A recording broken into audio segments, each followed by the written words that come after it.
Orang sehat tidak berharap langsung dari Allah untuk dibalas yang melalui kesembuhan, karena dia sedang sehat. Maka keikhlasannya lebih teruji.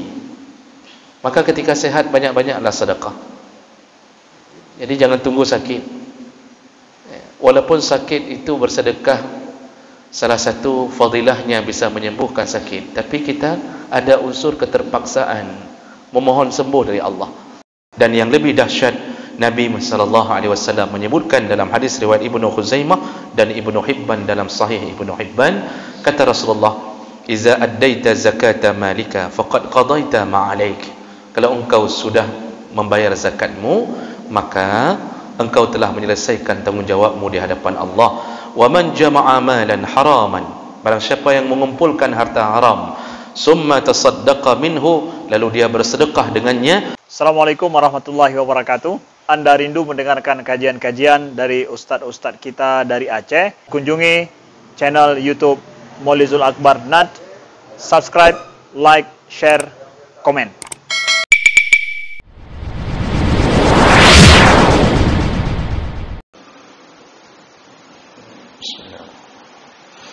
Assalamualaikum warahmatullahi wabarakatuh.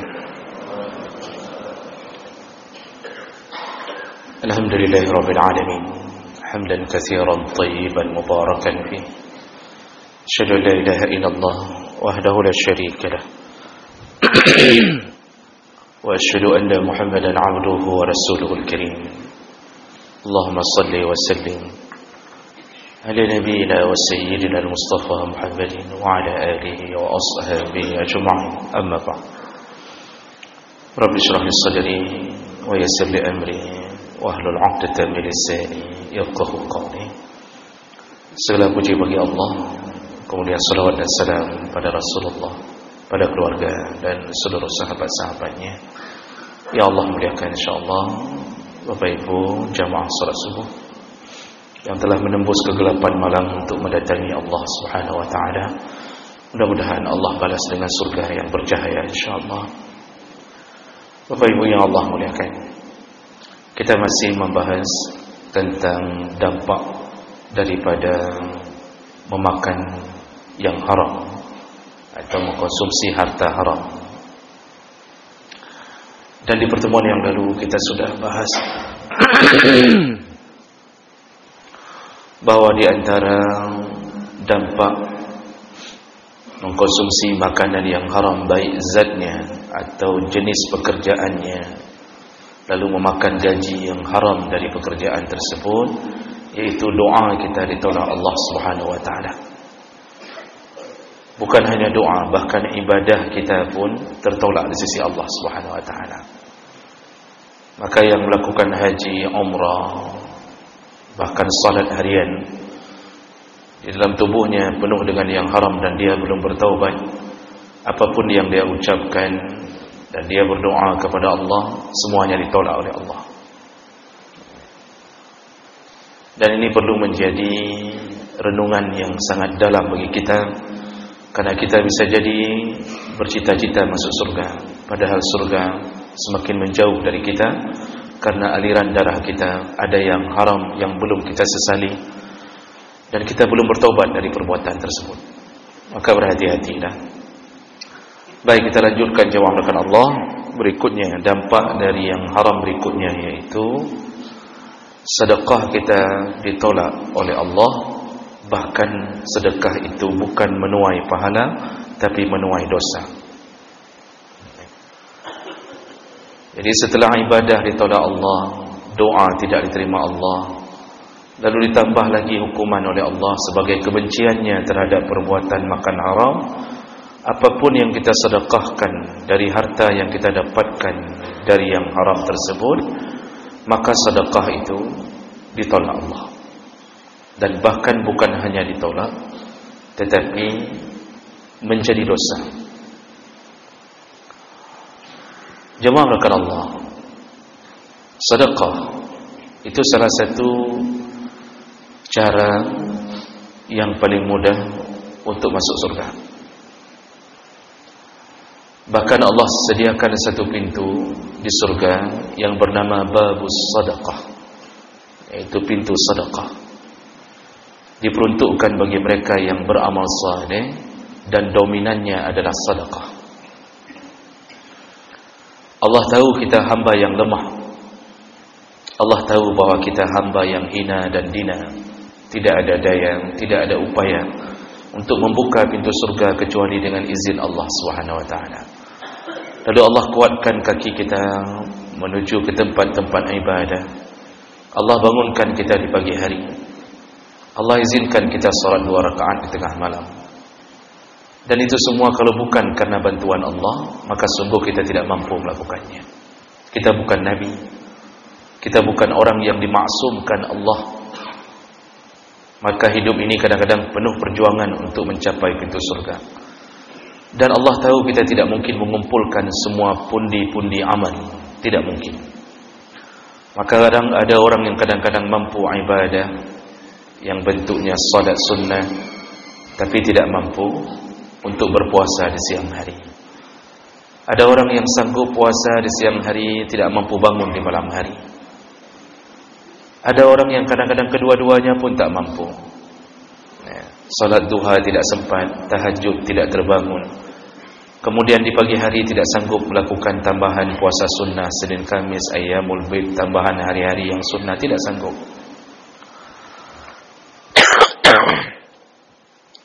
Maka salah satu harapan yaitu melalui sedekah. Karena pintu surga itu di setiap pintu utama itu ada cabang-cabang pintu surga. Pintu utamanya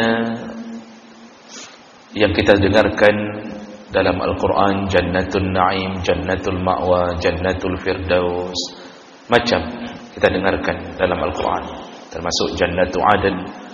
Nah, di setiap pintu itu Nabi yang menjelaskannya. Di setiap pintu itu maka dibuatlah oleh Allah pintu-pintu sesuai dengan amal yang dominan. Jadi ada Babur Rayyan, yaitu pintu untuk orang yang senantiasa menahan dirinya, menahan lapar dan dahaga di siang hari, maka Allah kenyangkan mereka di pintu Rayyan, yaitu pintunya untuk orang-orang yang ahli puasa. Lalu Nabi mengatakan ada pintu Birrul Walidain, pintu orang-orang yang berbakti pada orang tua. Dan di antara pintu-pintu yang 8 itu, salah satunya adalah Babu As-Sadaqah, pintu sedekah. Untuk siapa? Untuk yang ahli sedekah. Walaupun tahajud kurang, walaupun puasa tidak pernah yang sunnah kecuali Ramadan, tapi dia menjadi profil yang dirindui orang karena hartanya. Hartanya bermanfaat kepada banyak orang. Maka di saat itu Allah bukakan pintu sedekah untuknya. Maka kita masuk surga dari pintu itu. Maka oleh karena itu sedekah Allah agung-agungkan. Allah sanjung-sanjung dalam Al-Quran perbuatan sedekah. Bahkan Allah beri pahala yang banyak, berlimpah-limpah, dan dia bercabang-cabang dari satu sedekah. Allah sebutkan masalul ladzina yunfiquna amwalahum fi sabilillah kamasali habbatin ambatat sab'a sanabila fi kulli sumbulatin mi'atu habbah wallahu yudha'ifu liman yasha. Orang yang bersedekah Allah perumpamakan seperti satu biji yang dia menanam satu biji lalu tumbuh pohon, lalu kemudian pohon itu bercabang 7. Di setiap 7 cabang itu ada buah, 100 buah. Jadi satu yang kita berikan Allah kali lipatkan menjadi 700 kali lipat. Itu hebatnya sedekah. Jadi yang kembangkan harta itu Allah Subhanahu wa taala. Kita beri 1000, walaupun cuma 1000, maka di sisi Allah menjadi 700.000. Semakin susah kita mendapatkan, lalu semakin berat kita memberi, karena kehidupan kita yang miskin, semakin besar pahalanya. Makanya Allah katakan, wallahu yudha'ifu liman yasha. Di atas 700 kali lipat itu, suka-suka Allah mau melipat gandakan sesukanya. Makanya kadang-kadang kualitas sedekah ini berbeda-beda tergantung kepada kemampuan dan orangnya. Rasulullah pernah mengatakan bahawa salah satu sedekah terbaik adalah yaitu ketika engkau mengalami masa sahihun syahih. Sedekah terbaik ketika engkau sahih, ketika engkau sedang sehat. Jadi sedekah terbaik bukan waktu sakit, waktu sehat. Kenapa sedekah terbaik waktu sehat? Karena waktu sehat kita dipenuhi dengan berbagai nafsu dan syahwat untuk keinginan-keinginan dunia.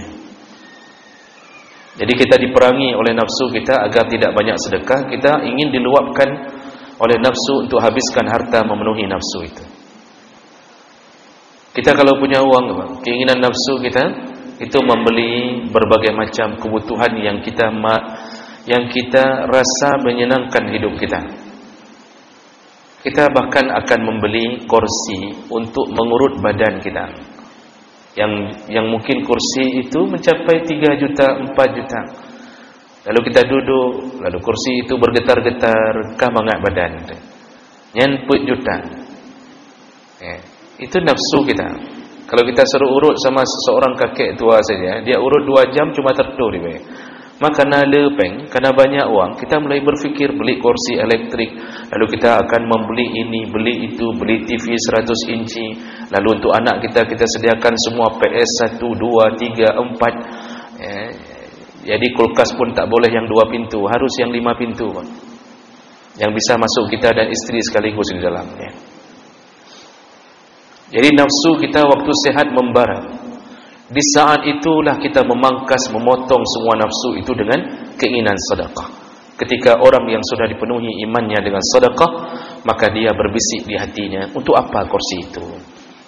Kepa dak bela kursi? Menyonta urut aja tiga. Kepa dak bela kursi urut? Lalu dia habiskan yang 3 juta yang seharusnya dia beli kursi itu, dia berikan kepada fakir miskin, dia sekolahkan anak yatim. Di saat sehat dia bersedekah karena tantangannya banyak sekali. Kalau orang sakit, itu sedekahnya sedekah yang masih ada negosiasi dengan Allah, berharap jasa dibalas Allah. Makanya orang sakit itu ketika sedekah, nak, mungkin mama tak sembuh lagi. Orang stroke akan berbicara, tolong wasiat, tolong sedekahkan ke fulan, tolong ini, tolong itu. Berharap sembuh dari Allah. Orang sehat tidak berharap langsung dari Allah untuk dibalas yang melalui kesembuhan, karena dia sedang sehat. Maka keikhlasannya lebih teruji. Maka ketika sehat banyak-banyaklah sedekah. Jadi jangan tunggu sakit. Walaupun sakit itu bersedekah salah satu fadilahnya bisa menyembuhkan sakit, tapi kita ada unsur keterpaksaan memohon sembuh dari Allah. Kalau orang sehat, dia ikhlas mengharap ridha Allah. Lalu kata Nabi, sedekah terbaik adalah syahih ketika engkau merasa kikir. Syughun itu kikir. Ketika engkau merasa kikir, merasa pelit, di saat itulah sedekahmu terbaik. Jadi ketika kita berhadapan antara memberi kepada tetangga yang miskin atau memenuhi kehidupan anak kita, antara uang jajan anak kita atau memberi SPP kepada anak yatim yang terputus sekolahnya, di saat itu timbul rasa kikir. Kita diwaswasah, syaitan akan mengatakan, untuk apa pikir anak orang? Anak sendiri aja belum ada jajan, kasih aja ke anak sendiri. Untuk apa pikir kehidupan orang? Yang pikir keluarga roh aman, sudah selesai di situ. Disitulah kita timbul rasa kikir, tidak mau memberi kepada orang lain karena kita pun punya tanggungan. Lalu kita paksa diri, kita mulai dibisikkan oleh malaikat, nanti keluargamu punya rezeki di awal bulan berikutnya. Utamakan dulu anak yatim yang tidak bisa ikut ujian gara-gara tidak dibayar SPP di dayahnya. Mereka tidak ada orang tuanya. Dibisikkan oleh malaikat. Disitulah berperangnya hati. Lalu kita paksakan diri untuk sedekah. Disitulah sedekah itu melambung pahalanya. Berarti kita berhasil melawan kekikiran kita. Itu contoh Bapak Ibu yang Allah muliakan. Makanya sedekah itu amalan yang paling mulia. Dipuji-puji Allah dunia dan akhirat, disanjung-sanjung oleh malaikat. Nabi SAW menyebutkan dalam hadis riwayat Muslim dari Abi Hurairah radhiyallahu anhu, la yatasaddaqu ahadun bitamratin min kasabin tayyibin. Seandainya seseorang bersedekah dengan satu kurma, tapi kurma itu dicari dari hartanya yang halal. Dia dapatkan satu kurma itu dari hartanya yang halal. Illa akhazaha Allahu biyamini fayurabbiha kama yurabbi ahadukum faluwahu aw qulusahu hatta takuna mislal jabal aw a'zam. Apa yang disebut oleh Nabi? Siapa yang mensedekahkan sebutir kurma dari harta yang halal, ini digaris bawahi, dari harta yang halal, maka Allah Subhanahu wa ta'ala akan mengambil sedekah itu dengan tangan kanannya. Ini tangan kanan Allah maksudnya bukan tangan seperti makhluk, karena Allah telah menyatakan laisa kamitslihi syai', tidak ada yang bisa menyerupai Allah dari satu makhluk manapun, tidak ada. Tapi Allah punya kuasa mengambil sedekah.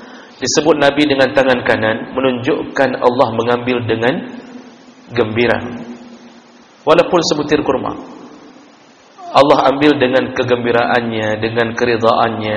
Lalu apa yang dilakukan Allah Subhanahu wa ta'ala, kata Nabi, maka dia kemudian membesarkan kurma itu seperti kalian membesarkan anak kuda atau anak unta kalian. Dan sampai nanti ketika datang waktunya di hari kiamat, sedekah satu butir kurma itu, kata Nabi, berubah menjadi gunung kurma. Mislu jabal au a'dham, berubah jadi gunung kurma. Subhanallah, maha suci Allah dengan kemurahan hatinya. Kita mukmin, Pak, sedikit sedekah, lalu kita hidup, menyambung hidup, menghabiskan sisa hidup 60 tahun berikutnya atau 50 tahun berikutnya, kita tidak sadar apa yang telah kita sedekahkan ternyata dipelihara Allah, lalu dikembang biakkan oleh Allah, dan nanti yang diberikan hasil akhirnya waktu kita berjumpa Allah di hari kiamat, sedekah kita bukan lagi sebutir kurma. Mungkin kita akan terpana, mungkin tidak percaya ketika Allah hadirkan sedekah kita, nyo sedekah rokek watai dunia. Kurma kita sudah menjadi kurma yang menggunung. Itulah pemurahnya Allah. Kita dibuat dan diusahakan untuk masuk surga. Maka ini adalah salah satu kelebihan daripada orang-orang yang suka bersedekah. Itu belum lagi mendapatkan barakah-barakah di dunia. Dan jemaah melakukan Allah Subhanahu wa ta'ala. Hadis ini hadis riwayat Muslim dengan derajat yang sahih. Itu menunjukkan bahawa berusahalah hidup dalam keadaan senantiasa untuk bersedekah. Nah, jemaah melakukan Allah Subhanahu wa ta'ala. Nah, berikutnya setelah kita tahu tentang begitu mulianya orang-orang yang menghidupi dirinya dengan berbagai sedekah, maka kemudian yang perlu kita fahami bahawa ketika semua angan-angan kita masuk surga melalui sedekah, itu bisa diputuskan harapan itu oleh Allah karena kita salah kaprah. Apa yang terjadi? Kita bersedekah dengan harta yang haram.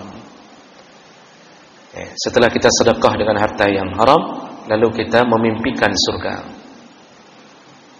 Harta haram itu sudah kita jelaskan di awal. Bisa zatnya haram, yang Allah turunkan ayat ini haram, itu haram, babi haram, yang anjing haram, itu melalui hadis Nabi. Kemudian yang tidak disembelih itu haram untuk dikonsumsi, itu zatnya. Ada yang model prosesnya yang haram, zatnya halal tapi prosesnya haram. Uang kita halal, makanan yang kita beli dari uang gaji halal, tapi gaji itu dari mana dapatnya? Kerja di mana? Kerja apa? Itu juga masuk kategori uang haram. Yang kita beli sayur mayur, yang kita beli ikan, tapi dari gaji yang haram, kerja di tempat haram, maka semua itu disebut dengan harta haram. Tapi zatnya tidak haram. Jadi bukan mengubah sayur menjadi haram, tidak. Tapi catatan Allah, engkau makan haram. Yang dimakan oleh istri dan anak adalah makanan haram. Walaupun tak perlu dicongkel mulut untuk mengeluarkan sayur tersebut. Berbeda kalau minum khamar. Berbeda kalau makan secuil daging babi. Abu Bakar sampai mengeluarkan daging yang dibawa oleh budaknya karena khawatir itu berasal dari daging yang haram. Dan jemaah melakukan Allah Subhanahu wa taala. Nabi menyebutkan dalam hadis yang masyhur, "Innallaha thayyibun wa la yaqbalu illa thayyiba." Allah itu baik. Sesungguhnya Allah itu baik. Karena Allah baik, maka Allah tidak akan menerima apapun amal kecuali dari yang baik-baik saja. Kecuali dari yang baik-baik saja. Maka semua yang datang dari yang tidak baik itu menyelisihi sifat Allah. Allah tidak terima. Karena kalau Allah terima, maka telah berkumpullah antara hak dan batil di sisi Allah. Allah baik, tapi Allah terima yang tidak baik, dan itu mustahil di sisi Allah. Maka sedekah dari toke sabu-sabu, walaupun satu kota Luk Semawe dia kasih makanan, walaupun dia buat bukaan puasa, dia sedekahkan di masjid sepanjang Ramadan, tidak satu pun diterima Allah Subhanahu wa taala, walaupun yang mengkonsumsinya ratusan orang yang berpuasa. Padahal Nabi mengatakan memberi makan orang yang berpuasa, maka orang tersebut mendapatkan pahala tambahan dari setiap orang yang berbuka puasa dengan makanan yang dia beri. Tapi karena makanan itu datang dari profesi yang haram, tidak ada pahala. Dan bahkan Allah hitung semuanya menjadi dosa. Nanti kita sebutkan hadisnya. Tapi intinya tidak ada manfaat. Seorang artis, bidu wanita, berjoget-joget di atas panggung, menjual kemolekan tubuhnya, lalu kemudian dia mendapatkan hasil dari joget-jogetnya, dari goyang-goyangnya di depan khalayak umum yang orang terpana dengan tubuhnya, lalu dia membelikan makanan, dia sedekahkan, lalu dia umrah, lalu dia haji, dia buat panti asuhan. Banyak itu artis-artis punya panti asuhan. Dia yang sponsori, dia yang setengah hartanya dia berikan menghidupkan anak-anak yatim piatu tersebut. Adakah pahalanya? Tidak ada. Kenapa? Karena dia mendapatkan hasil dari pekerjaan yang haram. Saya pernah memberitahu mungkin di Mesir itu, di saat kami berada di sana, itu masih ada seorang yang terkenal, artis terkenal sekaligus, ya boleh dikatakan pelacur, Pak. Tapi jadi artis. Selalu muncul di televisi, di koran. Ya. Sekaligus dia sebagai penari perut. Ya. Di bulan Ramadan, dia mengumumkan bahwa kepada fakir miskin dipersilahkan berbuka puasa di rumahnya selama Ramadan. Dia hidangkan makanan gratis. Jadi di Mesir itu ada kebiasaan disebut dengan Maidatul Rahman. Setiap Ramadan itu semua masjid, semua orang kaya mengeluarkan makanan untuk memberi makan orang berbuka puasa. Jadi kalau kami mahasiswa itu kalau sudah Ramadan bisa menghemat uang saku, Pak. Bisa sedikit berada di dalam kantong, tidak habis-habis, karena tinggal buka puasa ngatur masjid mana hari ini. Jadi pakai-pakai, nyopat masjid dan buka puasa orangnya. Semua masjid menghidangkan Maidatul Rahman. Apalagi kalau mereka melihat yang datang orang asing, pelajar, ya, pelajar Al-Azhar, itu semua orang Mesir digesernya, kita diutamakannya. Begitu sifat orang Mesir. Nah, kita disuruh masuk duluan, dikasih ayam yang paling besar. Nanti yang Mesir-Mesir itu baru belakangan. Begitu mereka memuliakan kita. Ya, walaupun sampai hari ini pemerintah Mesir itu hampir sepanjang tahun itu dipimpin oleh para generasi Fir'aun. Kecuali Mursi yang terakhir itu pun dibunuh, dikhianati, dikudeta. Ya. Yang hari ini memimpin juga generasi Fir'aun. Makanya Israel hari ini menekan Mesir untuk tidak membuka perbatasan di Rafah. Kalau dibuka perbatasan itu, maka pasukan Palestina itu bisa mendapatkan pasokan makanan dan senjata dengan mudah. Maka Mesir hari ini jadi bonekanya Israel. Karena pimpinannya. Maka tidak bisa diterobos jalan perbatasan antara Mesir dengan Palestina melalui Rafah. Kalau itu terbuka, saudara kita Palestin selamat. Makanan bisa dikirimkan, senjata dengan mudah diedarkan. Ya. Nah, begitulah kalau sudah jadi bonekanya Firaun. Jadi jemaah melakukan Allah, begitu pelacur ini, artis ini mengumumkan itu, langsung besoknya di koran-koran seluruh Mesir, ulama Al-Azhar sepakat, mereka mengatakan apa? Haram berbuka puasa di tempat tersebut. Ini diumumkan di koran, dan kami ikut membacanya. Haram. Jangan buka puasa di tempat artis tersebut, karena yang dia dapatkan adalah hasil daripada yang haram, yaitu dengan menjual dirinya. Langsung begitu. Ini ulama Azhar benar, Pak. Gekrang-kru maju. Kadang-kadang kita punya lembaga-lembaga, begitu maksiat terjadi di kota, tak bicara apa-apa, diam saja. Dan ini miris sekali. Jadi ulama itu garda terdepan menahan maksiat, amar ma'ruf nahi mungkar. Kalau ulama sudah diam, siapa lagi yang bisa diharapkan? Jadi jemaah melakukan Allah Subhanahu wa taala.